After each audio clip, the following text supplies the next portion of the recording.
Welcome back to the Bourbon and BS podcast, everyone. This is episode 337, part 2. We had a part 1 that I would say... Not for the record books. We were underwhelmed. Yes, Ray, this is it. Thank you for tuning in. Hi, Ray. Oh, that was like a late night with Delilah voice there. That was from his phone sex operator days. What are you wearing, Ray? No. No, Not good for this episode. PJs. He just got up. It's a weird segue into the topic tonight. Thank you to Ray for the topic, and Sean, thanks for making it weird. Glad I came. Part 2 of this podcast, we've separated it these days, and I'm not sharing it on the cigar and whiskey pages. So hopefully we can gain a following here, and that leads it to you guys to share and rate, review, and all that stuff. There was a thought several years ago that we would separate this entirely, Bourbon BS podcast, and the second part would have another title to it, but we didn't want to do this. So we want to keep this going, hopefully. So hopefully you guys can share this. Like I said, we might be shifting a little bit more focus to YouTube because Facebook is deleting the videos. And anyways, that's a little bit of background. So I want to thank our sponsors, as always, you guys with the patreon.com/bourbonbs podcast, and also Venmo at Bourbon and BS for the continued contributing to this podcast. We appreciate you guys supporting us. And we want to thank also our sponsors, Tinder Box at Easton in Columbus, Ohio, event coming up on Friday night with Eric Espinosa coming to town, hopefully having some of his new stuff. If it gets to the shop in time for Friday night, we're crossing our fingers and watching those tracking information websites there. Altadis USA, thank you for the second cigar tonight. Te Amo, great supporters of the podcast. The Te Amo, I'm still puffing on the it's weird when you say it. That's another thing. I'm still puffing away on Mr. Punch's wiener tonight. That's a fucking marketing genius, dude. You gotta say it. It's great. Feel weird saying it.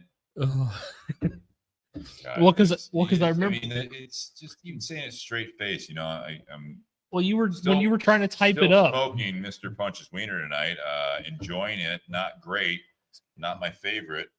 But I don't hate smoking it. It sounds weird when you say it like that, right? I mean, it could be.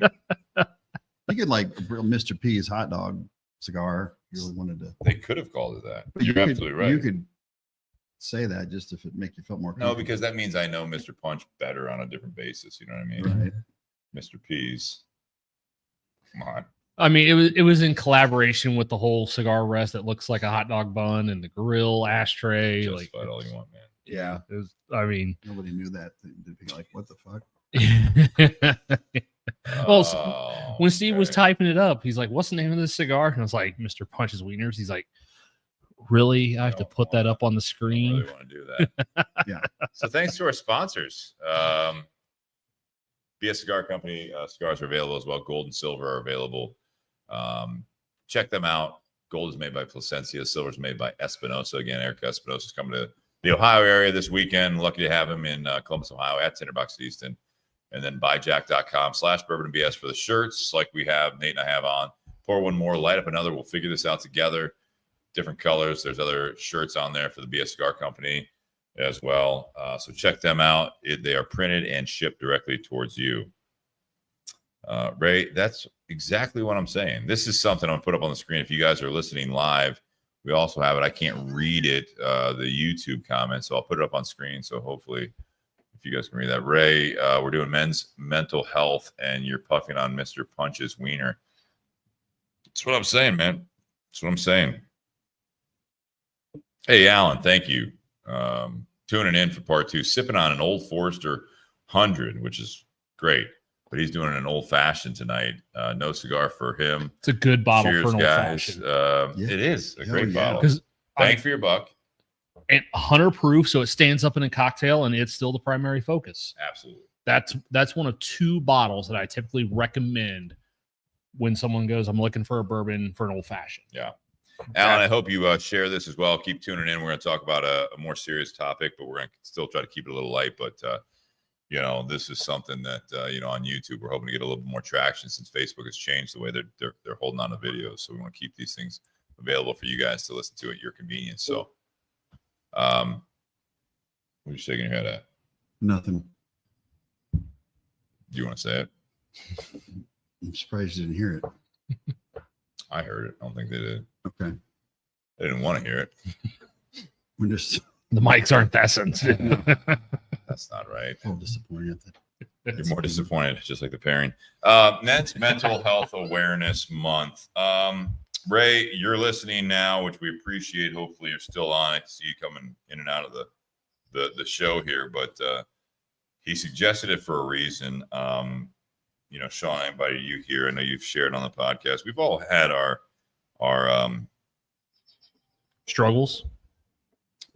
Struggles. Yes, I would say experiences. Mental health awareness. I'll start it off and then I'll let you guys talk and pull up what I had up on my phone earlier about this. Mental health. I will fire this off right away. It sadly has, in my opinion, has now turned into a trigger word. It's turned into a negative. I feel like not men's but mental health in general is used in a way of poor health. It is not necessarily always, or not enough. It is not used towards, I'm in great mental health. I have a great sense of mental health. I feel good about my life. I'm happy. It's When always you bring it up. It's because I have mental health issues. I can't come to work today because I am dealing with my mental health. I need a mental health day. It's almost as if it's been politically weaponized to a point, media weaponized to a point. I think, again, I'm of the opinion that it's like we just assume if you're talking about mental health, it's like if you're talking about health, you have a poor diet, you're not in good shape, you're not healthy, you're on drugs and all that stuff. I am of the opinion that mental health, men, women, whatever, I'm surprised, and again, not trying to be a dick here, but it's like the fact that we're allowed to say men's mental health in the political climate in this country, that we're able to say that. But I'm happy that we are focusing a little bit on something that the awareness factor. I only wish that there was a little bit more emphasis on the positivity of good mental health, just like there is on a good physical health. And with that being said, I understand why sometimes this is brought up more on the struggles, right? We started this conversation off with the fact that people have struggled with mental health. There have been people that have also gone up and down, and they've thrived with a good mental health. Mm-hmm. So I think that I want to put that out there. If anyone's listening to this, or whoever's listening to this, is that there should be more social media posts, more mass media conversations about this, and just in general, it's like people only talk about things in this arena and other ways as if things are going wrong, as opposed to, I'm really firing on all cylinders right now. I'm really feeling good about my life, and not be looked at as like, oh, okay, well, it's because you're this or that. It's like, well, no, it's just things are going well for me. Yeah. They haven't always gone that well. A lot of times people that have things going well for themselves, it's because they have struggled in different ways. And everyone's got a different story, obviously different experiences. And I think that it's something that we should have a continuing dialogue with everyone around us. But let me put Ray's comment up there. Yep. So I just want to kind of spin it that way a little bit. Ray says, I think I brought it up for the exact opposite reason. I understand that it's used far too frequently these days. But my point was more about those men who prefer not to talk about it or believe they shouldn't share. And I think that's a very, very valid point. No, I agree 100%. Go ahead off that, Sean. No, I agree. And coming, from my struggles with it over the years, it's important. You know, the worst thing you can do, no matter who you are, is if you're struggling, is to suppress it and not say anything. I mean, even just the fact of, you know, I talk to certain, like, if I'm not, I've seen counselors, but I've also had a lot of times with my wife, who is a counselor, but she doesn't do like full sessions on me, but she can kind of help me get out of the funk I am, to let me be like, just kind of like get me out of it so I can work on it more. But I think the biggest key is just opening up. There's also the stigma for the men. It's like, hold it in, you know, don't cry, don't, you know, Bear it down. yeah. Don't talk about it. It'll go away. And dude, it's just fucking adding fuel to a fire. And I think that with, you know, for me personally, I've struggled with it to the point where, and I've said it before, where I was almost suicidal. And, but I think what helped me through that was to, number one, talk it out. Number two, seek the help, because if I wouldn't have, I mean, I'd be here, because it gets worse and worse and worse. Yeah. So, but you know, I work in an industry, aviation industry, and I talk to pilots a lot. And a lot of times, you know, I use this as an example. It's like sometimes the pilots will call and they're pissed about something, but they'll vent for like 5 minutes. And I'm like, when they're done, I'm like, do you at least feel a little better? You got that off your chest? And they're like, actually, yeah, I actually feel a little better. I'm like, yeah. I mean, it's like unreleasing that pressure, you know, releasing like air out of a compressed tank, that just letting that out. And it just kind of allows you to see things from a different perspective, and allows you to maybe move forward to find a solution to help you with what you're dealing with. So that's the start.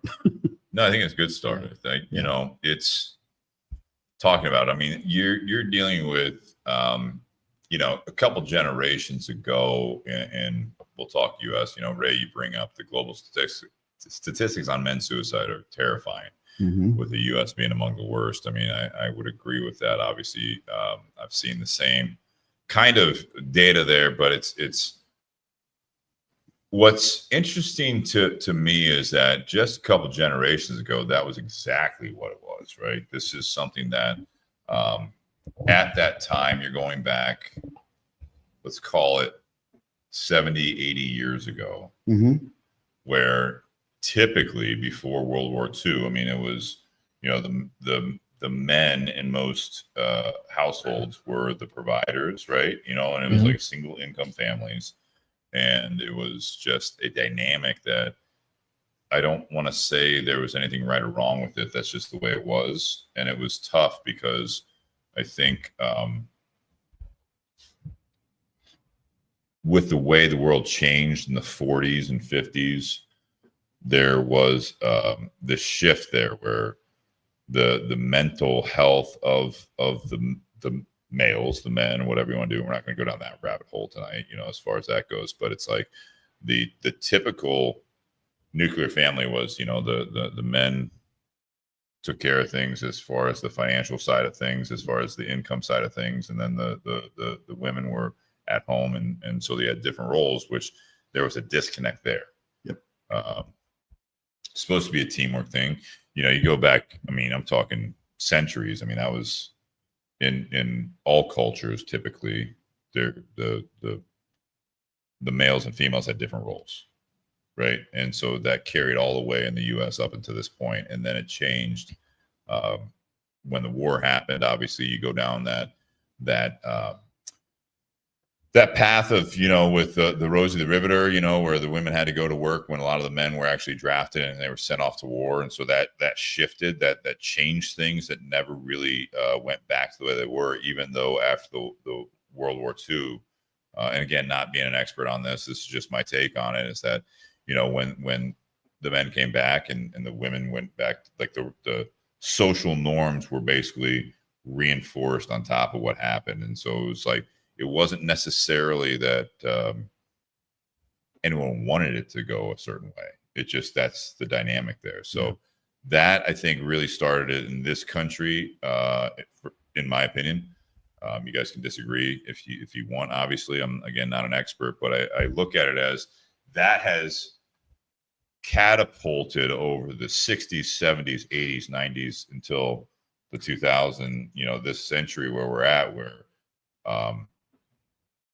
it is more or less an equal playing field in a lot of ways. That if you're in a classic family, right, with a husband and wife, or again, I will open it up, I'm not trying to be closed-minded to that, but you have two partners as parents, right, or whatever, and you have children, and then you also introduce the single parent homes, and you introduce the foster system, you introduce all of these other things that have transpired over the last, again, you're looking at 70, 80, 90 years, right? So this is something that really has changed.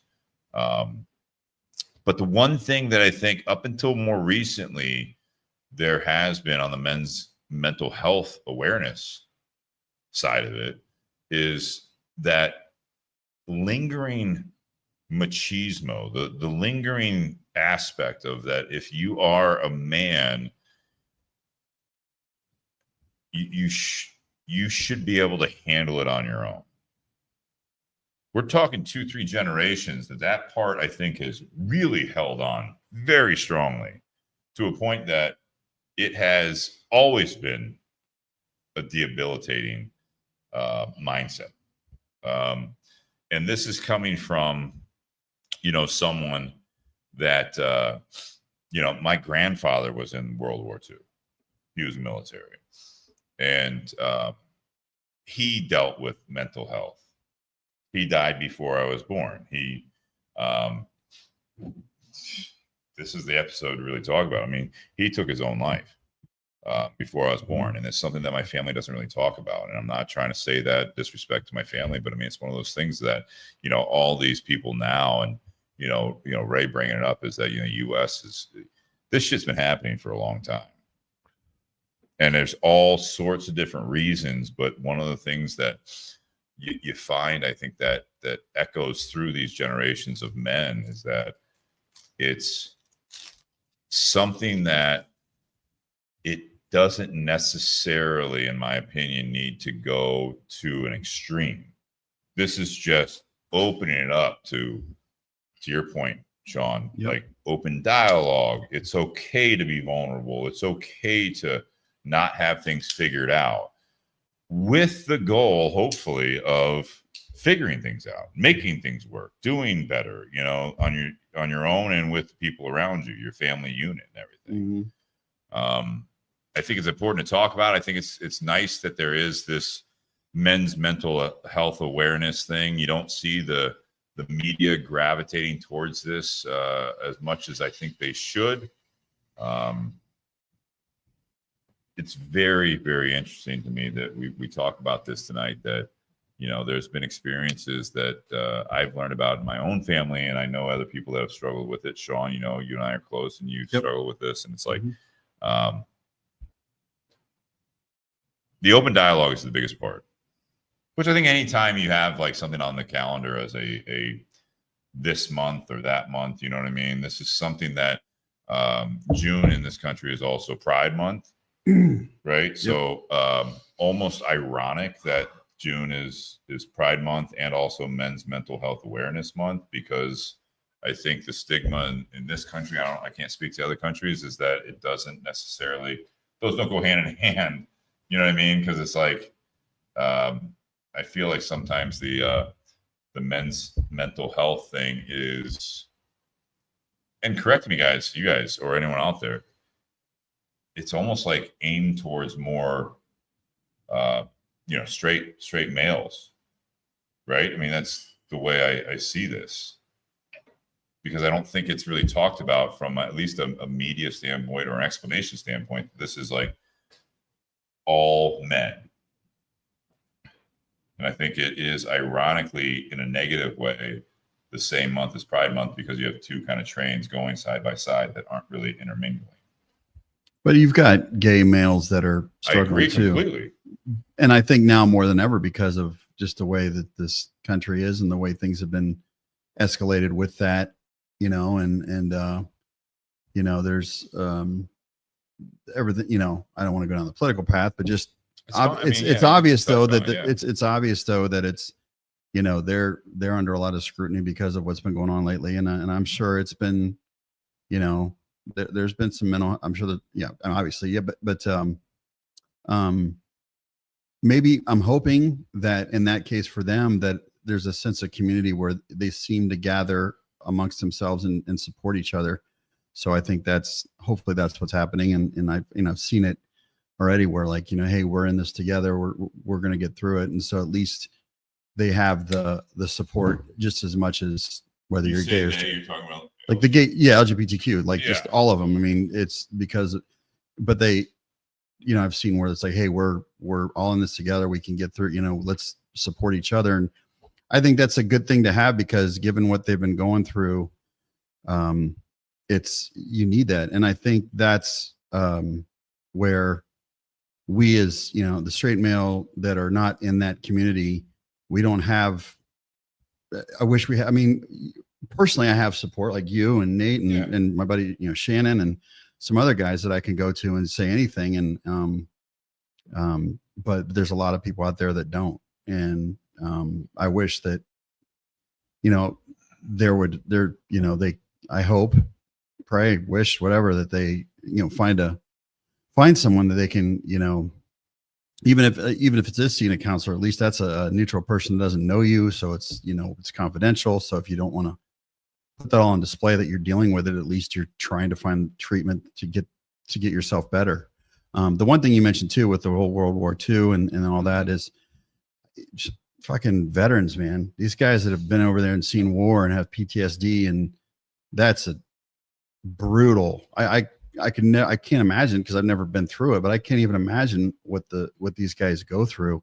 You know, I'm thinking like 4th of July and fireworks and shit, you know, that's got to fuck them up sometimes. And there's other things that can set them off. And again, a day. Yeah. And it's like, I'm glad they have it at least now, at least this month, to kind of like let them know, hey, there's help out there, you know? And I love the fact that they're starting to kind of a little off topic, but they're introducing psilocybin at a basic level to help people with that. What is it? Psilocybin, like mushrooms or LSD. Yeah. So they're legalizing that in holistic or alternative medicine, right? Yeah. So it's like, it seems to be that at least they're making headway with that, and they can find other ways of doing it other than just counseling. They can do the, you know, because I'm sure it's a chemical thing, so that the psilocybin can really, you know, get them on the right path as well. And, you know, even just simple antidepressants and stuff like that. I mean, I've been on Zoloft for 25 years. Wow. And been on Zoloft for probably 10 of the 15, and that's helped. It hasn't always, but it has kind of keep me on an even keel. And I've seen a change in my wife. She's taken some. And so there's things you can do. It's just a matter of, you know, I guess swallowing your pride, or just, you know, you don't have to make a public spectacle of what you're dealing with. Just find a way to do it, you know? Well, and that's the thing, is if we could just touch on, and you are absolutely right, that's the way that people say it, is that you swallow your pride. Mm-hmm.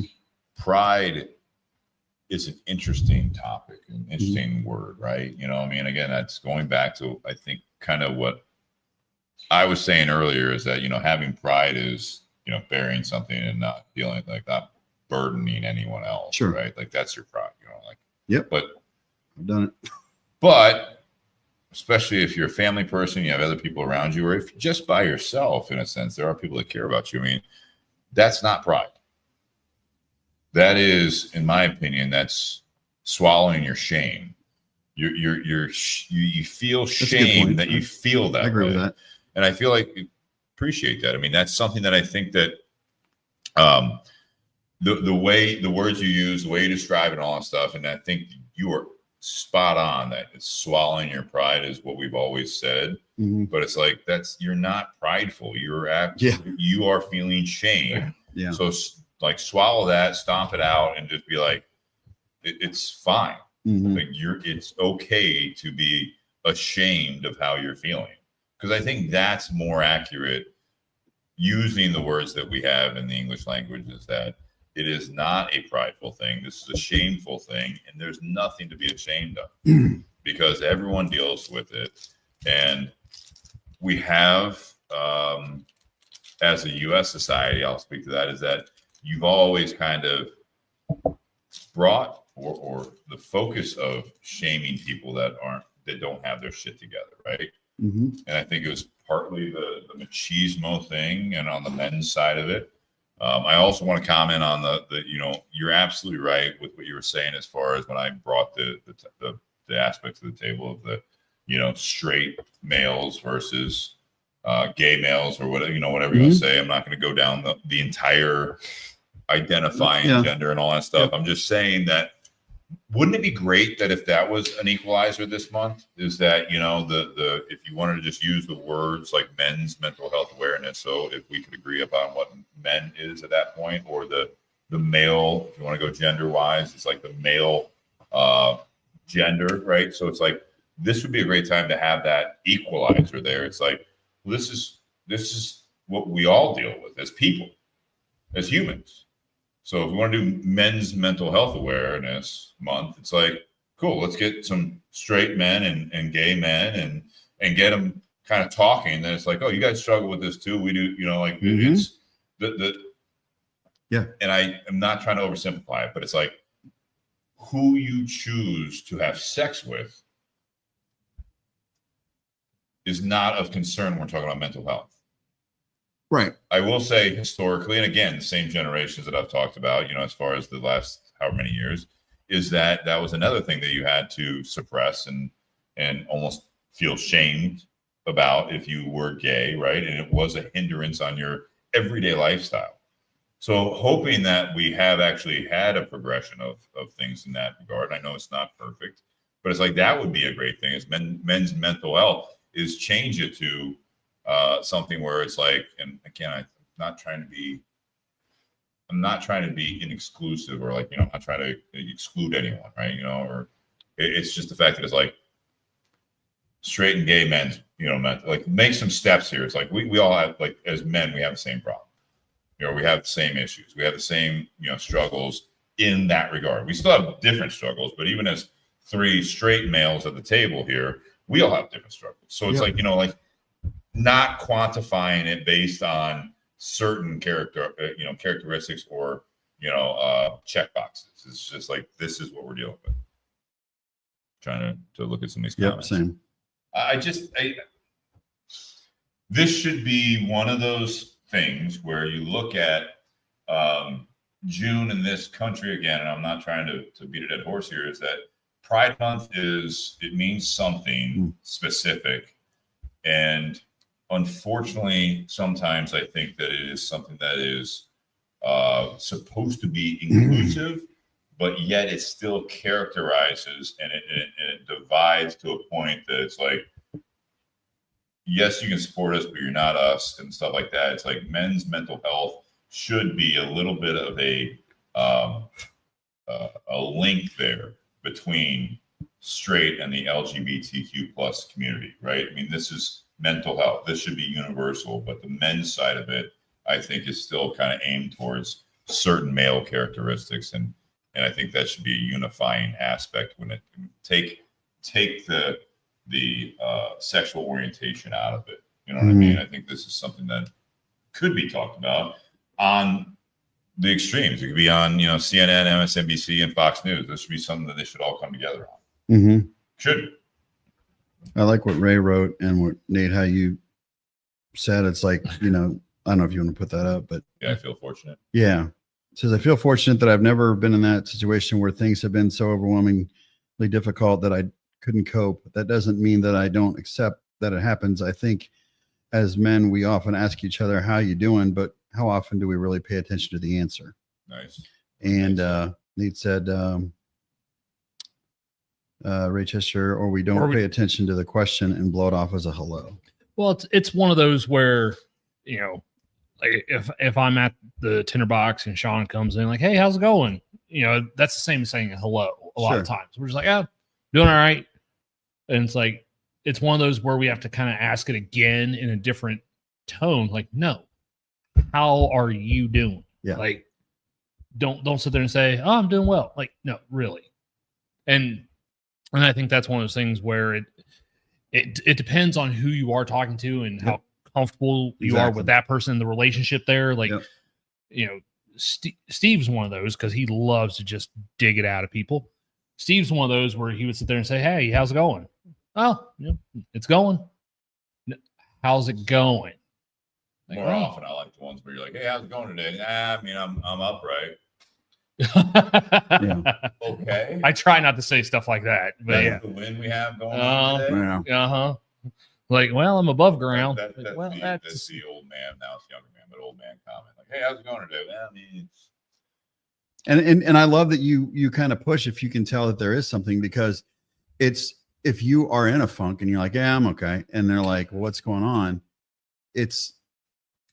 Sometimes you can see that in people. The comment that you get a lot, and I'm sure you've seen it or heard it, is like when you're like, "Hey, how you doing today?" I mean, I complain, but it's not worth it because no one's going to listen, or something like that. I mean, it's like, no use in complaining because no one wants to hear it. And you're like, do you want to? Yeah, because I got 5 minutes. Yeah. Do we need more or less time? Like, what do you got? Or when someone goes, "How you doing?" "I can't complain." Can't. And sometimes I'll actually sit there and can't or won't. Yeah. Like there's a difference between sometimes you need that nudge that somebody goes, if you can kind of see through the through the bullshit and say, be like, okay, they're not. Yeah. And then it's even, and it's something I would maybe just talking about maybe makes me realize is like, if it's in a huge setting when someone walks in, everyone's around and you're saying that, but take them aside later, say, "Hey, sure, all right, man." Just let you know I'm here if you need to talk. Well, and I think it's one of those things that also depends on the setting. Yeah. Like, if we're at the Tinder Box and there's, 10 people in there hanging out, smoking, having a good time, and someone's like, "Hey, how's it going?" It's going. "Well, is there anything you want to talk about?" You're like, "Well, no, not right now. Not here." Like it's one of those things where, maybe because of the environment, you're like, but I do think there's a lot of times especially at the cigar shop, if you're in that back little corner, sure, those, I miss those days pre-COVID when we had the 6 chairs back there, and you talk about Tinder Box. Yes, and they were all full. Those guys would sit there and talk to each other about anything. And they could bring up any issue, and it might be 5-on-1, 4-on-2, whatever. And the one person who's outnumbered is like, "All right, fuck you guys, I'll see you tomorrow." Like they still come back because there's still that bond with other guys, even if the other guys piss you off or make funny about your beliefs on something. Like they still sit there and they're like, "No, we want you to come back. Yes, we're gonna rag on you about stuff. That's how guys are." Sometimes we bury our feelings. I said it earlier in a comment. Sometimes we bury our feelings in humor. How we were making fun of stuff in all of part 1. But I mean, but no, it's one of the like, a lob pass, man. It's low hanging fruit. Yeah. But no, it's one of those where it's one of those where, like, if you recognize when you sit there and you greet someone, you recognize, okay, oh, that answer seemed a little off, or the way they said it seemed a little off. I'm not necessarily going to push the issue right here because maybe it's not something they want to talk about right here. But before that person leaves, you're like, "Hey, like if you need something, like reach out to me, talk to me, text me. Like, if all of a sudden everyone else leaves and it's just the two of you, like, are you actually okay?" Because I think a lot of times we just hear that "how you doing" and we just brush it off as hello, and it's like you almost have to dig a little bit and be annoying, to get it out of that person. Good for you to do that though, because that pushes, even though they may not feel comfortable by you doing that, at least it's bringing, like, it's them saying, "Well, shit, somebody noticed. Actually, wow, they seem to genuinely care about it." And whether they say it right then or not, at least there's that bug in their ear. Like, or even if you actually then told them what was going on, the fact, I mean, to be able to pick up and be like, "You know what, that person actually was asking, and I kind of blew it off." Like, okay, maybe not only is it, maybe I will reach out to that person, but then it also makes them internally ask themselves, like, what actually is going on? and they start talking about it to themselves a little bit, and then reach out like, all right, you asked, I kind of brushed you off, I didn't want to get into it while you were at work, here's what I'm dealing with, or if it's after a podcast and the cameras are off and Steve sits there and starts asking us like, no, like what's actually going on. You sound terrible. No, Awesome not at all. time. Well, Yeah, It's terrible and awesome at the same time. You could be annoying, but it's for the right reasons. Whoa, I can be annoying? No, I'm just saying. Oh, yeah. Sometimes you push. I know it myself sometimes, so I don't know why I got to do here. Oh man, I got to live with myself. Yeah. Sometimes you push to the point it's like, It's literally. I'm walking away. Like he's not. Fucking tell you. Oh no, it's not him. That's like, God damn it! Would you let it go? I'm getting in my car and driving. I will not. I'll text you. Ray says, in all honesty, when was the last time you really asked a male friend how they were? I've even noticed. So here's misery loves company, right? So when things aren't going well for you, you can either close off or you like to share it with people that are also dealing with other shit. Right? Mm-hmm. When things are going well, you don't think about it as much. Right. I will be completely transparent is that over the last period of time, my life has been very busy. It's been exciting. It's been very eventful, and it's been exciting. People like hearing positive news, but they can't always relate when there's nothing really new or exciting, going on. Right. Mm-hmm. I will say this. I think that I ask less when things are going well. I ask this, what Ray's saying. I ask that question or question people. I'm watching it. Okay. Can you hear me? I mean, your levels look fine. I don't know. People say they can't hear me. Testing. Is it hitting? Oh yeah. I mean, it's up there. All right. Just I don't even have an on and off switch on mine, so I know. maybe this might. Well, you can hear it. Yeah. I mean, I can see your levels. I mean, you were almost topping out at one point, but yeah. Well, it says thank you, Nate Hale. So maybe you can. But I'll say that I can't. I don't ask as often when things are going well. It's more small talk. And that's on me. I think it's on a lot of people. It's you have multiple, but like two kind of trains of thought there that sometimes you do ask more questions when things aren't going as well because you are deflecting. You want other people to talk because you don't want to talk about it. Yep. Oh yeah. Then there's other people. You could be walking down the sidewalk and you say, "Hey, how's it going?" And you're like, "Well, I tell you what, got fired yesterday, and my wife's unhappy with me. I haven't been intimate in a long time." And you're like, "Oh, I was just saying, how's it going? Because I'm next in line to buy coffee." You know what I mean? Like that's what I meant when I said it's the hello. Yeah. There's the hello aspect of it, but I mean, I will say that it's intentional. It has to be intentional that you are talking with people, and I also think that with Ray, what you're talking about is also you have to offer up yourself. I in the cigar shop, there are customers that come in that it's funny almost is that I will just talk. They say, "Hey, how's everything going? Anything new going on?" And in the last 6 to 12 months, it's like then the next visit is, "So, did you move in yet? Oh, how is that going with the house? How oh, when are you getting married? Oh, recently, so did you get the car? Did you find one yet? You know what I mean? Stuff like that. It's like just small talk. This is not major issues going on. This is everyday life that if you talk about it, people seem to, or maybe they're just appeasing me, you know what I mean? Making small talk because I make them uncomfortable. But it's one of those things that it's like, these are just things. It's talking. And then you also will be able to pick out that that moment when someone is normally talking about stuff, everyday life, and you say, you know, anything new, anything, what's going on, you know? Nothing. It's like when your kid comes home from school. Yeah. Molly comes, how was school? Not, it's fine. Yeah. Anything happened? Not really.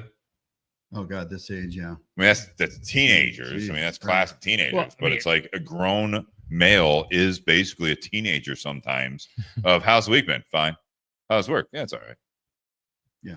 Well, I mean, So you're not excited about anything. Like that's my big grab the moment thing where it's like, what's the most exciting thing that's happened since the last time I saw you? I don't. Nothing. Okay. Yeah, that's one of those things. That's a flag. That's one of those things that sometimes happens, like when I get home from work or something, and just like, oh, how was the day? Like, honestly, the vast majority of the days, there's nothing exciting that happens. Like you work in retail, but you like so much, but like about sales. Yeah, but I mean, like, yeah, I had a customer come in. They were looking for this, sold them this. They're looking for this, sold them this, and like, but that's just the day. That's every day, and it's like it's not until you have, it's not until you have that customer that comes in on Saturday and asks for your help, and you sell them 3 cases of wine for $1,200. It's like, oh, that's something I'll talk about, and like they're appreciative and excited when you talk about that.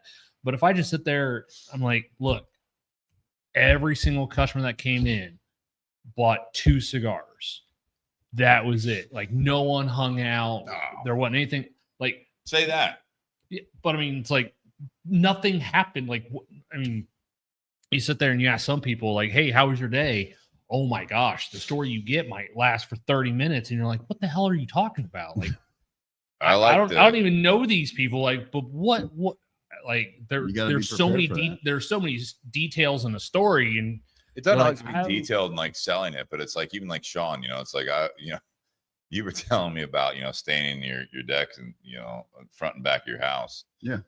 And let's go down to the stereotypical, like simple male, like homeowner thing. Mm-hmm. You say that, it's like, yeah, man, you told me that you stained the front porch, which is substantial, and the back porch, which is substantial, in like 2 hours, hour and 15 minutes. See, there you go. See that? See that? You see what he did there? I knew it was less than 2 hours, but I said that a certain way. So when he, there is pride there. There is like, you are proud of that, dude. And stain sprayers are way to go, man. And I'll say this to the ones that like you are, well, we're all married now. Beat my drive home by 2 alert. But it's like, that's a win to you. And I think that, let's introduce that to this conversation, is that have value, or at least place some value on what is valuable to your partner. Because that sometimes when Teresa, I hope to a point, like, you know what I mean? You come inside and you're like, I knocked out both front and back, hour and 15. Yep. And if they're like, did you take the trash out? Yeah. And you're like, I was actually just busting that out in an hour and 15, but I can take the trash out now. You know what I mean? Like, you are just like, the wind is out of your sails. But usually I'll get you want to come see it? Oh, I will. I'll check it out in a little bit. I'll check it out. Come on, man. Let's go down. We're like, sometimes, men are that simple in a sense. You know what I mean? Like you have a sense of accomplishment, and you want it, like you just want a gold medal. You know what I mean? You won the championship, or you won the Olympics. game. You hit the game-winning shot, and you stained the front and back in an hour and 15. And they're like, okay, yeah. If you go I'll be outside then. I'll be looking at my work. Yep. Yeah. And I don't know what Teresa said, but it's like, it's one of those things that you're like, you have to make a long drive on a road trip. Like, hey, how was the trip? What? I beat the arrival time by 10 minutes. Like, all right. All the guys get excited. Oh, yeah, the lady's like, wait, what'd you do? Well, we went, some parks and stuff like that. But the part you're excited about is, no, I beat the GPS time. Yeah. Yeah. Have you guys ever seen Ghostbusters when like they open the fridge and there's like, you know, Zool in there? Yeah. Yeah. Pretty sure that's what's going on. Yeah. There is no Dana. Only Zool. I was getting ready to say that. You beat me to it, you little shit. Sean and Nate are going to turn into dogs. No, we are not the keymaster and gatekeeper in this Stand relationship. outside, You don't know. both sides of your garage is sitting. When'd you guys add that? Wait, what do you, oh shit. Sean, Nate. When someone asks you if you were God, you say yes. Say yes. Kristen brings up a good point. I'll throw that same stuff, right? A little on the, you know, women are often doing housework steadily over and over without fanfare. Just saying, that's absolutely right. You know, it's it's not just it is, but it's not just taking things for granted. It's just there's the thank yous. There's the attaboys on both sides. I mean, I use that as a term, right? You know, women, you know, men, whatever. It's like, you know, it's the attaboys. You know, it's like, hey, thanks for doing that. Yep. I know I you know, Bray says men do housework too. I absolutely. I just I've made it a point with Kristen and I'm not 100%. I'm not batting 1,000. No one is, right? But it's like when she does stuff, I try to actively, just with a acknowledgement, you know, hey, thanks for doing that. You know, thanks, and hopefully she won't comment negatively about that. But I think I do an okay job of that. But it's an acknowledgement. Or even if you did your record time, hour and 15 minutes, you did your drive, you know, hey, thanks for driving. Hey, thanks for doing that. It looks great. Yeah. And sometimes it's delayed, right? You know, if you know, Teresa's like, you know, I'm busy doing, I'll go take a look at it later. But it is knowing what the value of the importance is to your significant other or the people that are important to you is like, you know, great job. And I think that Thank you. I think that goes like knowing your partner as well. Like for me, when I worked in aviation for a long time for a certain job, just for validation. Boom. All right. Go on. There you go. Go on. All right. But when you work, like I worked at a job where I busted my ass and I rarely would get any same kind of shit, kudos. right? Yeah. Same shit.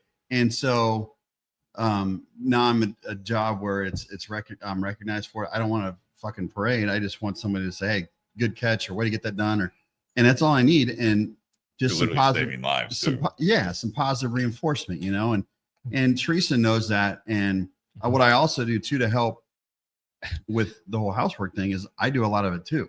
Like I try to beat her to the punch, or when she goes out of town, I'll have the fucking house swept, floors mopped, laundry done, shit picked up. So when she gets home, she don't have to worry about that stuff. And we work as a team. And for a while, you know, there was a time where I kind of took it for granted where she just did it all. And I can see the stress in her life where she's like, I'm never getting a fucking break. I'm like, fuck that. I'm stepping up. I'm going to make shit happen. So the less she's got to worry about, so she has time to herself, it becomes an A1 important, you know, like for that I make sure that she gets that time. And it does. And like, and I think with Teresa, she may not right away go, hey, thanks. But like eventually, dude, thank you for doing that. Like maybe a couple of days later, but I know she appreciates it. And I think that's what it also is too. If you have a partner that they may not say it out and out every day, thanks for doing this, thanks for doing that. But you know, it goes both ways. Like as long as they know you're appreciative and you know they're appreciative for what you've done. I mean, that's sometimes it doesn't have to be said, but you know, it is one of those things. Though. It is not said, acknowledged. Or acknowledged, yeah. You got to feel it. But it also reflects on how they maybe react as if you do something and you can see, all right, they seem relieved, they seem less stressed. Okay, good. I'm glad I did that because now they have time to themselves. They can go do their thing. And you know I did the right thing by doing this and this. So I think men in general, women as well, but I think men, part of that machismo thing is that you're not supposed to look for the attaboy. You're not supposed to look for the thank yous. You know, you just do it because you're a man. This is what we're supposed to do. I don't think that you necessarily need all of that, but I think some of these mental health awareness things is that sometimes you do things in life, at your job, at home, and it doesn't always have to be if you're, you know, again, if you're single, whatever. if you don't have the positive recognition or even just recognition in general, you start stewing, you start, questioning yourself. This is that inner dialogue that everyone, but speaking of men's mental health awareness, is that if there's no input as far as the dialogue or some sort of acknowledgement, there is the aspect of you start questioning yourself. Sure. Let me, Well, I let me think that- I think phrase that's this the and you can important- comment. One of the, maybe not worse, it is one of the worst things when you're being punished in prison is solitary confinement. Mm-hmm. If you are living your life in a sense of solitary confinement, somewhat self-induced, but also there's no input coming in as far as new data, no stimulation, no recognition, and all that stuff. What does solitary confinement do? It makes you kind of go a little crazy, and you question yourself. And there are a lot of people, and in this conversation, there are a lot of men out there that they keep doing it, and there's no recognition, there's no acknowledgement, even there's nothing. You're just doing it, and you are living a life in a sense, or at least a certain aspect of your life, of solitary confinement, and you will go crazy. Yep. You will have mental health issues. You will have these things. Am I doing enough? Am I enough? What am I doing in my life? Then it spirals of like, maybe I'm not doing it right. I'm doing things wrong. Maybe I'm failing as a person. I'm failing as a man. I'm failing as all this stuff. There's no stimulation, like you said, Sean, that is the it's not even a metaphor. This is the reality of a mental solitary confinement. Sure.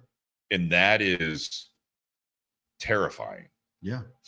Well, I think that's tough to get out of too. Well, I think for guys, I think that is somewhat of the importance of an attaboy. It's like, even if we do something that seems minute, the fact that it gets recognized, we're like, all right, cool. They at least recognize that. Great. And I'm not talking participation trophy life. No. But I think sometimes if guys are doing something over and over, if they're taking care of stuff around the house or at work, and they never receive, I'm not talking about plaques or anything, but they never receive any recognition whatsoever. Eventually, I think a lot of men get to the point where they're just like, well, why am I doing this? Why bother? That's what I'm saying. Why am I putting the effort in? Why am I busting my ass to do a good job when just doing the job doesn't even get recognized? Like, no one appreciates that I went out of my way, or that no one asked me to do this, but I did it because it needed to be done in my mind, and I didn't even get a thank you or the old school. And then it makes you sit there and go, well, then why do it? And then it doesn't get done, and now you have an argument, or it's like, hey, how come this didn't get done? What I'll say is the old man mentality is you just do it because you have to do it. Like, you don't need to look for any the acknowledgement. You know what I mean? That is the same mentality of bury stuff down if it's bad. It's like, no, you just do it because it needs to be done. There are things that do need to be done just because they need. Sure. Like, you need to take the trash out. Why? Because that trash can will only hold so many bags of trash. You missed this week. You got piles. Yeah. The movie Nobody. They kept missing trash day. Yeah. Ooh. It's the second one coming out too now. I know. Yes. That's that example. That's one of those small things. That's something that needs to get done. You don't necessarily look for praise, but then I think also on the flip side, sometimes we do some of the things because they need to get done. Sometimes you almost get the attaboy that comes across a little sarcastic and demeaning a little bit, like whether or not it's intentional. Exactly. Yeah. And we don't always interpret that the right way. Sometimes we read more into it than there actually is. I think that I mentioned earlier about like my previous jobs years ago was like, I could save the company $1 million or $100,000 on a trip by doing this, this, and this. And the response would be like, okay, well, what else you got? Oh, Reminds me of the movie Office Space. Makes you never want to do anything else. Yeah. So it's like that. And I think for so many years, I had to deal with that shit where I was like, I would be like, man, I got this and I finagled this and I made this product, had them do this and blah, blah, blah. And we just end up saving blah, blah. And it's always okay, well, what else? What else is there that needs done? And you're just like, motherfucker. Yeah. I mean, just say thank you. Just so I know I'm on the right path, because if it's never, and it's the whole, it's never good enough. What's next? Where's the motivation? Like you said, why bother? That happened to me. My last position at AEP. Yeah. When I was in the billing department, it set me off. After they finally trained me on some shit, after a while of working in one of the areas, I was like, hey, so I keep having this issue come up, and it looks like it's, this and this are not communicating well. And I keep having this issue come up, and they're like, well, we didn't even realize that was an issue. And it's been like 5 years. I'm like, so how many times over the course of the last 5 years have we been screwing this up and not catching it? And it's been costing us money. That's a good question. And they're like, but it gets completely brushed off. So how many more times will that particular thing got brushed off by my manager, by their manager, and their manager, and I'm like, really? I just told you guys you've had a problem that no one else has thought about for the last 5 years, and didn't hit the P&L hard enough, man. And yeah, well, that'll happen with the Fortune 200 company sometimes. But I'm just sitting there going like, ego right there. Yeah. But I'm like, really? Like, at least some recognition. And I just sat there like, all right, well, because that was one of the reasons I moved over to that department, is because it was a dumpster fire, and that was said by the VP of the company, not just by me. And so I went over there to take my best practices from my previous role into that, and then just never got utilized. So once I realized in that role that I was never going to be as important as what I was in my previous role, I just kept my head down and just did my daily stuff. I just stopped giving a shit about everything else. That's the problem, right? All right. So what do we do then? How do we promote this, right? I brought up, basically it's the key aspects of Men's Mental Health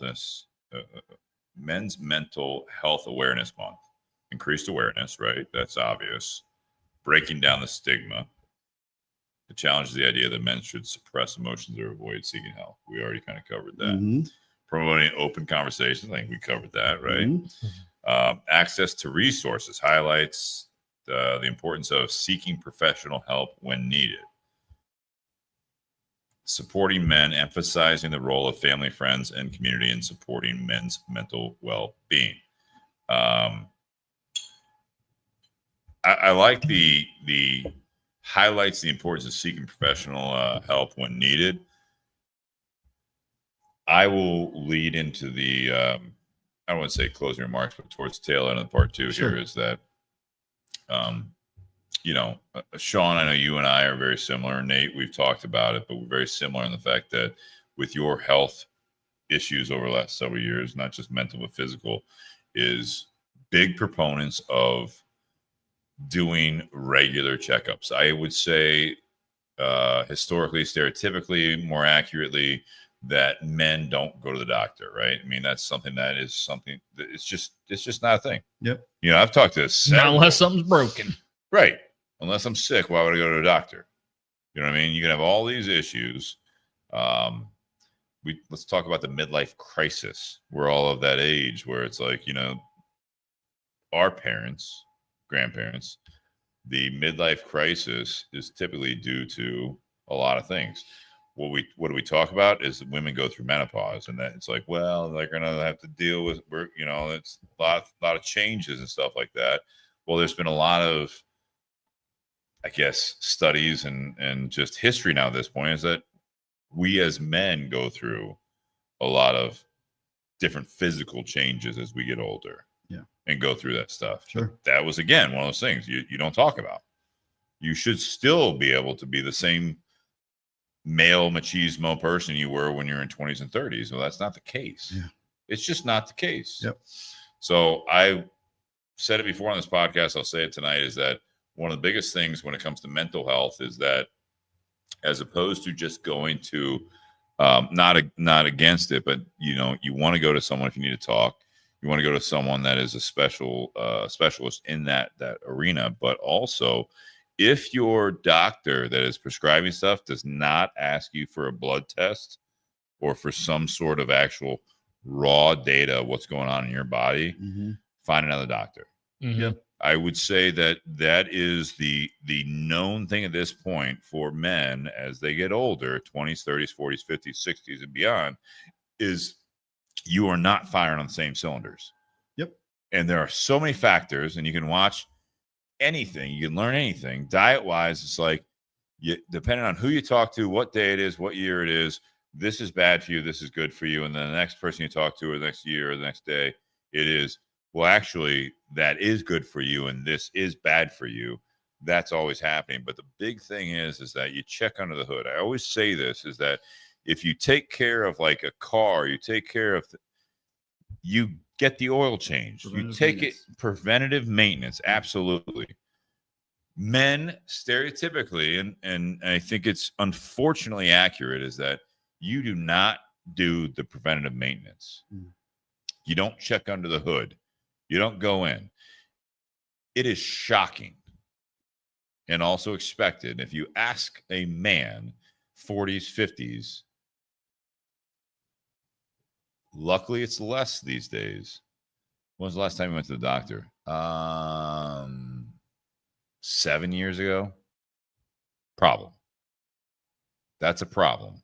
Because they could have blood work done, and it could be a simple imbalance in chemicals that they could fix, and you could have gone all that time without going through all those struggles. It's wild. Yeah.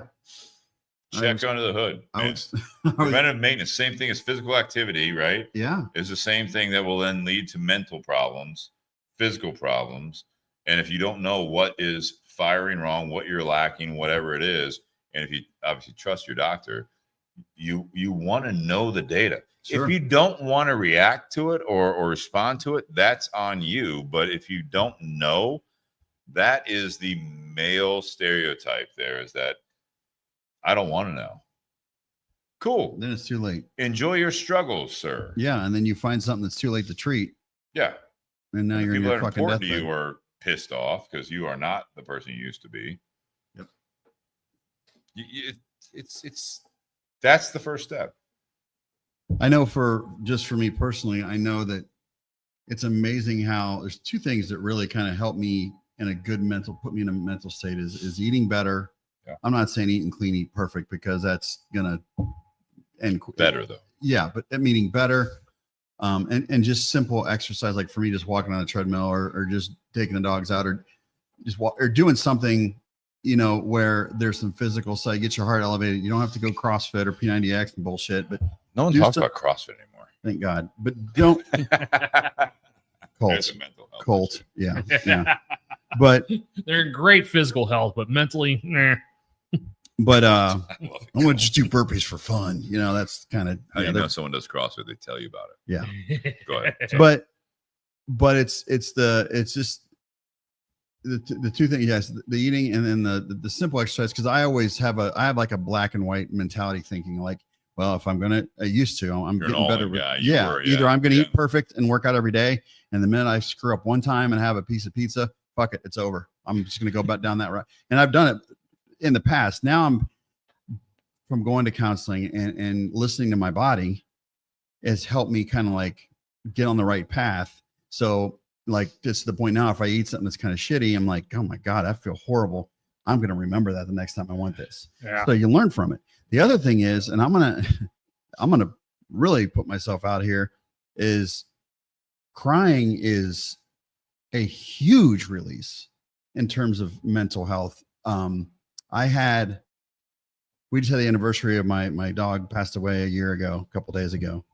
And I think that like all of a sudden I just saw a couple clips of like a friend of mine just posted that they had to put their dog down. And I saw this video of like like what it'll be like when you die and your dog comes to greet you and it's this dog running at you across the field and it's got the ghost soundtrack of like the instrumentals. Like I fucking lost it. It was like the day of Susie's passing. But I tell you what, man, after I got done losing it, there was whatever pressure, whatever, just letting that emotion out. You don't have to go cry to the world. It's like go in a room and fucking lose it. But it helps. I remember watching this show. If you have Apple TV, it's called Shrinking. It's got Harrison Ford and Jason, but his wife had passed away. So he's dealing with the loss of his wife, and him and his daughter are trying to cope with it. And he's a counselor, and the counselor said, give yourself 10 minutes to cry a day, or if you're struggling with something that you're trying to, whatever. And they kind of were serious, but funny at the same time. But when I saw that and I realized, wow, I know how they feel because I've done it, not like purposely, but something that's like triggered me to cry or whatever. But my God, the release of that emotion is so fucking therapeutic. Oh yeah. Girlfriend, we're gonna have some drinks and talk next week.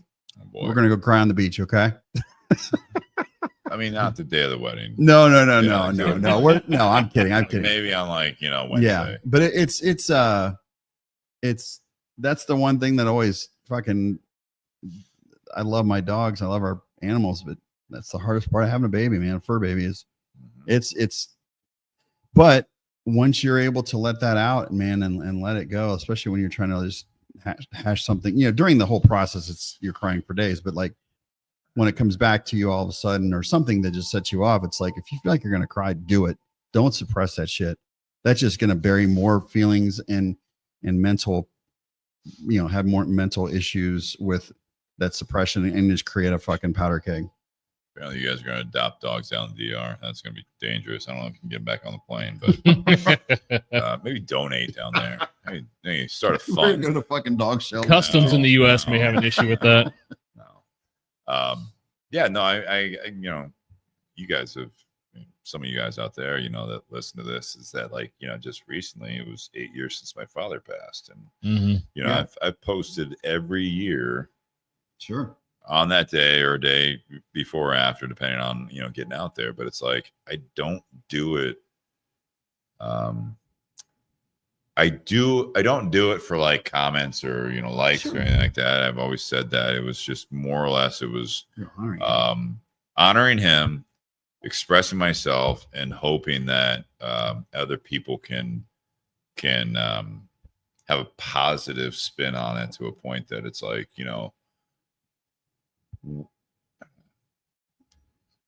when it happens, or if it's happened to them, they've lost a parent, lost someone important to them, is that hits them to a point that it's like, it's okay to be vulnerable. It's okay to share that, talk about it. Yeah. And really help people more than you. It's just. But again, that's communicating, that's putting yourself out there, and that it's a mental health exercise, emotional health exercise. I think that's helped me out a lot. That based on comments and likes, I will say it's not I'm not trying to like get a social following based on that. It's just, it's nice to see that. It's nice to see people. Those are like every year. Those are like the most engaged friends and family and other people, like, followers on Instagram, especially, that I see, Facebook as well, is that more people like and comment and interact with those posts.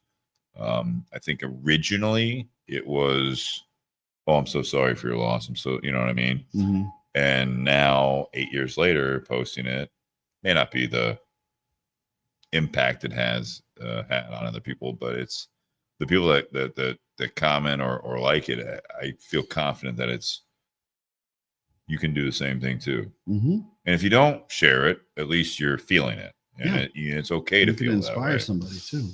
It's that easy as putting yourself out there. I remember, God, this must have been over 10 years ago when I was really struggling. I posted a thing on Facebook about how I was struggling with depression, just kind of saying like, hey man, I'm dealing with it. I'm sure there's other people out there, blah, blah, blah. I probably got like 300 comments and then probably at least 50 direct messages from people that I had no idea that were like, dude, I'm with you.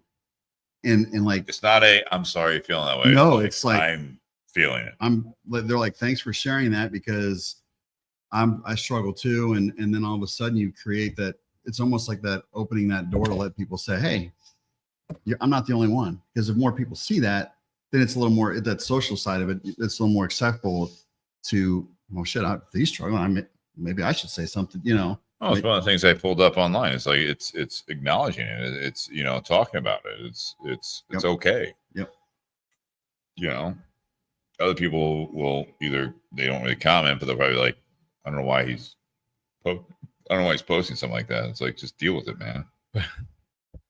True friends are gonna be there for you, though. Yeah, more often than not, especially these days. I think it's more of a topic of conversation to a point that everyone's dealt with loss. They've dealt with frustration. They've dealt with depression, and it's not always this clinical level, if you will, but it's only clinical if you go and talk to someone about it. So sometimes, hopefully you can when you deal with it yourself, it's not necessarily burying it. It is seeking out community. It's seeking out share. Yeah, exactly. Sharing your feelings.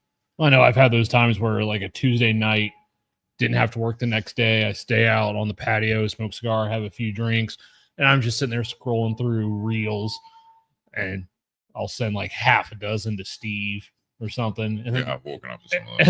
And then the next morning, Steve gets up and he looks at them, and like some of them all of a sudden have a common theme. He's like, "Is there anything you want to talk about?" I'm like, "No, I was just sitting on the patio drinking and saw this and thought you'd like it." And like, double check with drunk myself. Let me reflect on I got to look at what I sent you. I might. I don't know. I don't want to. Drunk me would have said something. You already did. Closing remarks, guys. Thank you very much for being a part of this. This is a tougher conversation, but it's good. It's good to talk about. Obviously, that's why you have these awareness months, and no matter what it is, and we have so much stigma.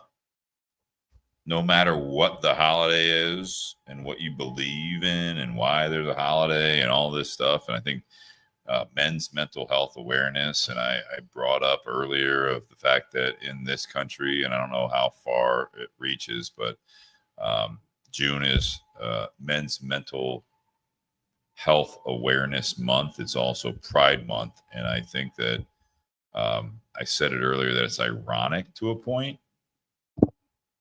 Man, maybe there's a reason for that. I think that there is there's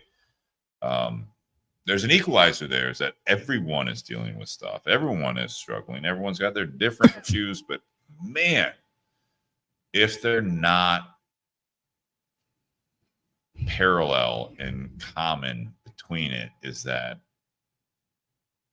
the biggest part of it is just expressing it and not over compensating, and you're not forcing it down people's throat that you're struggling. You got to find, just like anything else in life, you find the happy medium, and the fact that it's like, I got to be able to be me, and I got to be able to talk about it, and hopefully you will accept me. And if you don't, that's fine. But I think that with men's mental health awareness, it's getting knowledgeable about it. And the biggest thing is, I think it's just take care of yourself. Yeah. And the biggest way you can start taking care of yourself is to acknowledge it, to talk to someone. In this sense, like I said, it's to seek professional help, which doesn't always mean a psychiatrist or anything like that. It's check under the hood, get the preventive maintenance. As you get older, bless you, as you get older, it's you really do have to know yourself, know what you're dealing with. That's the biggest thing of any issues that you have, is that you have to know what you're dealing with when you come up with a problem, if it is a problem, so that you can really respond to it and react to it in a positive way, if that's the intention. Yep. Is that you got to know what you're dealing with. If you ignore it, if you bury it down, you will just let it fester, and it's going to get worse and worse, and you're not going to get better. I do think the one kind of parallel or timing in terms of Pride and men's mental health awareness month is the fact that there's a lot of not just men but women or whatever in that community. They've been struggling probably for a few months now, and at least with this, like the Pride month, they have the parade and they have the festival that allows them to be with their community, and maybe they haven't had the chance to do that yet. So being able to be a part of a way to celebrate can help those people that are dealing with mental health as an outlet. You know, they may go to the parade or the festival and run into somebody that is dealing with the same thing, or it's just letting you know, hey man, you're loved, people care for you, and sometimes that's all you need. Absolutely. So I do like the fact that there is both in the same month when it comes to just like that aspect of it. Closing remarks, I'll just, you kind of what I mentioned earlier and kind of cap on what Steve said was the fact that is just is talk, just even if it's a friend or whatever. I think you could even call like Netcare, or like when I was suicidal, I went to Netcare. Yeah. And it's a valuable resource. Yeah. And I went in there and they put me in a room with a social worker, and she just asked questions like, what's going on? Why, you know, what are you struggling with? And I opened up, and I swear to God, I felt like $1 million when I got done, because I needed that outlet. So there is outlets out there that you can do it discreetly. So if you're worried about, you know, showing, you know, vulnerability to the public or to your friends that you don't want, it can be a completely neutral person, and all that shit's confidential. So there's nothing that I'm going to blab out on fucking social media and say, oh, look, this was he fucking cry. You know, that is something that the resources are there. You just got to find it in deep down inside, find a way. It's like, think about like, okay, I'm struggling, I'm depressed, I'm whatever. What can I do to fix it? Okay. Well, you don't have to go reinvent the wheel. Sometimes it's a simple thing as talking it out. And so, speaking from many years of experience, sometimes it's the simplest thing, but you make it a mountain out of a molehill because you don't take that avenue, because you're afraid of what someone's going to catch wind of you having a moment where you're vulnerable. Yeah. Fuck that. You know, life is too short to sit there and let things fester when you know there's outlets out there that can relieve you of that. Think of all the things about like when you were in a good state of mind and when things were like you love, like right now I'm doing great, and I will, you know, I'll tell you both. I'm doing great. It's been great. I'm so excited about the trip next week. Love you too, man. And I haven't had something to look forward to in so long, and to be able to just to have that time to go and spend time with you and Kristen and our friends and just kind of let go is like I'm on an upswing. And I think when you have those moments too, when you're on an upswing, is don't question, well, when's the bottom going to drop? Enjoy it. Stay in the present. Enjoy this moment. How do you stay there? I just focus on where I'm at right now, who I'm with, and what I'm dealing with, and not worry about what's going to happen or what happened, because there's nothing you can control in the past or the future. And half the time you think about something and trust me, I've been down that, well, what if this and what if that and what if tomorrow, blah, blah, blah. It's like you start dwelling on that, you will never be happy. And I'm saying all this shit because I've been there for many years, and to know that there's the times that you have when you're on an upswing, fucking take it and embrace it. That's all I got. That's all I got. Nate? I think part of the key that we've touched on is, one, you have to be willing to actually open up and talk about things that are going on. Yeah. And sometimes that's the biggest hurdle. Sure. For anyone that's dealing with anything. Doesn't matter what your gender, what your orientation is.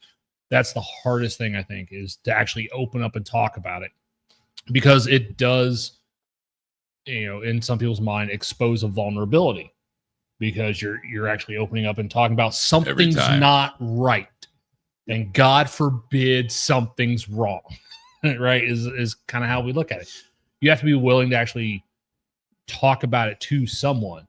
But then on the flip side is, if you have a friend that's going through something and they try and reach out to you, you have to be the kind of person, yes, one, you have to be the kind of person that someone would reach out to talk about something. Yeah. And then also listen when it is.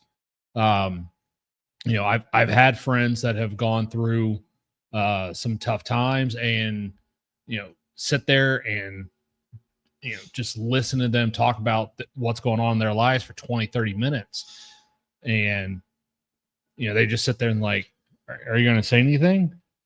And I'm like, well, You're a good listener. I'm listening. I'm listening to what you're going through. Mm-hmm. And sometimes the issue I have is I may not have those same issues that person's going through. I don't have the same life experiences that person's going through. I can't necessarily understand what that person's going through.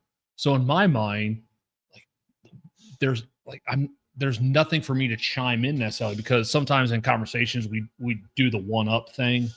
Oh, you're going through this? Well, let me tell you about the time I did this. That other person's not venting to you because they want to hear what you were going through. Now, if it helps in the situation, fine. But it's one of those where, sometimes people just need to talk about things, not necessarily for you to come up with a solution in their mind. They just need to talk about it, because maybe talking about it, they come up with, oh, you know what? This is what I've been going through. Now that I say it out loud, shit, maybe I should do this. It's crazy how that works. I mean, you're really good with that. I remember when Steve was going through his previous relationship and he was struggling, and you and I were sitting with him and he was really letting go. And I kept wanting to say something. I was trying not to call him out. No. You were, no, but you guys have never had problems. No. I'm trying to give you kudos, man. I hate this podcast. I'm trying to give you love, baby. No, because I was going to say something and you tapped me on the arm and you were like, just stay quiet, let him talk. And it was the best thing I could have done. Just kept my mouth shut. And I'll never forget that. I'll never forget where we were sitting. And I always try to take that from what you did to just listen. Well, it speaks volumes to also the being able to get it off your chest and communicate, right? Being a good listener sometimes it's always a valuable aspect of the conversation. Mm-hmm. Because being a good listener, or at least like keeping, I always say, it's like you give that one push to the merry-go-round, right? Mm-hmm. And you let it spin. And when it starts slowing down, sometimes you give one more push, and it spins more, and you're like, that thing's going to keep going. But all it takes is me just boom, one thing. It's not push, right? You know what I mean? Right. It is literally like it's going. Oh, it's slowing down. We're getting there. It's not one more. It's valuable. Yep. And you have to, part of listening, Nate, you and I have talked about it, is that eventually I'm just like, well, say something. Like, I'm out. Yeah. I got nothing else. That's I can okay, talk though. in circles. Yeah. I mean, but you don't always have an answer, but it goes back to what we're talking about with men's mental health and everyone's mental health awareness, right? It is acknowledging it. It's communicating what you're dealing with and getting those thoughts out there, because again, going back to what I said of the solitary confinement, you will go crazy if you just talk to yourself the entire time and you're trying to either bury it, or if you start talking to yourself and you start talking in circles, is you lose track of what is going on. Yeah. So having that person to listen to, or listen to you, it's at least someone else there, as opposed to look at Castaway, fucking Wilson. Well, and then dude hurt a lot, man. Yeah. Well, and then also, from the side of someone who's a listener, you don't necessarily, when you're doing the role of listening to someone vent what's going on or open up and talk about what's going on, you don't necessarily have to sit there and try and come up with solutions or attaboys. The biggest thing I think you can do is recognize that they're going through something and that you're there for them.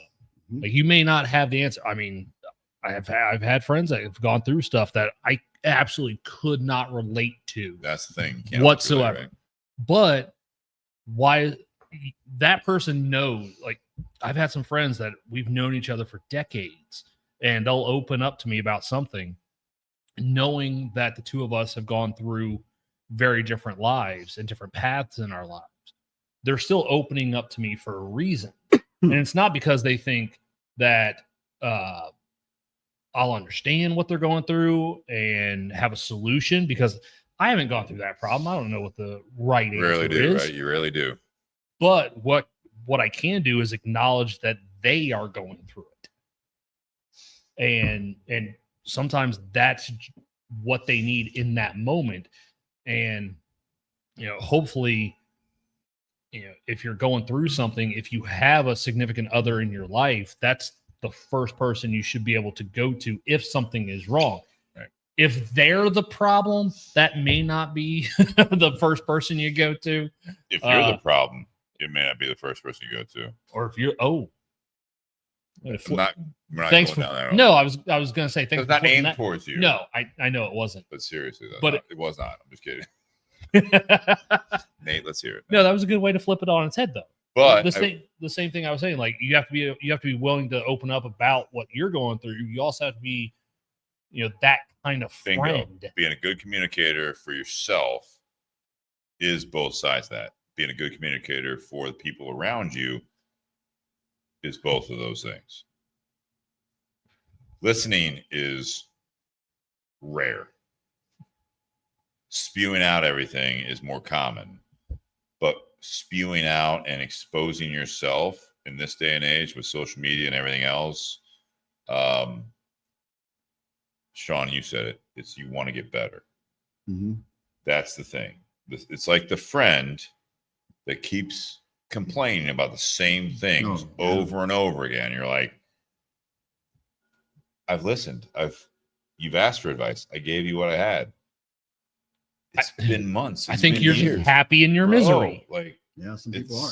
It's you gotta, like, what do you want out of this? Yeah. Some people love the misery. Yeah. And I think it's unfortunate because you have those people that do enjoy that misery, but oh my gosh, when they finally get through that and actually start embracing the happiness and start striving toward embracing that happiness, the change that you see happen. I mean, sometimes you can literally see that change physically. Yeah, you can every time. Actually. Yeah, I mean, just the way they carry themselves, the look on their face. Yeah, you can see that, and it's a remarkable thing. But I think drama gets attention. Yep. Well, it's and if action, man, yeah, it's stimulating. Yeah. Drama is stimulating, right? Yeah. I mean, that's reality TV. Well, I mean, there's actually physical or mental conditions where people make up illnesses just so that way they can go to a hospital and be treated and have that attention. Have someone to talk to. Yeah. All right, guys. Cheers. Yep. Thank you for sharing. This is one. A good one. Not always easy, but thank you guys for listening. We hope you guys tune in. It might be, what we say, 3 weeks? 3 weeks. We're not doing an episode next week. No, Ray, we're not going to do one in DR. Not doing one next week because that's when Steve will already be in the DR. I can't pack all this stuff up. You know what I mean? Yep. It's a lot of suitcases. I don't know if I can carry on a table. Yep. The week after that is when Steve's coming back. So not going to do one. No, that, you're not. That Wednesday either, because Steve's got to come back and decompress and all that stuff. And, well, maybe we'll have a little fun, like a little bit of live down there after a few cocktails. You want me to go live on your wedding ceremony and put on the BS page? Absolutely not. Ray will be like, I want to be the ring bearer. Maybe virtual. Saturday we'll be at the pool and we'll just go live on my phone. There's Wi-Fi down there. So, guys, thank you very much. Happy Whiskey Wednesday. We will be on the other side. These two guys next to me are coming down to Dominican Republic. No, we're not going to cigar factories. We will be smoking cigars, but we're going to have a great time. And when we come back, even though I'm officially married right now, we will be on the other side of the ceremony. And thank you guys for all the support over the last several years and currently. So hopefully we come back from DR and we'll have some fun podcasts going forward. And a tan. Sunblock. All the sunblock. Guys, cheers. Enjoy your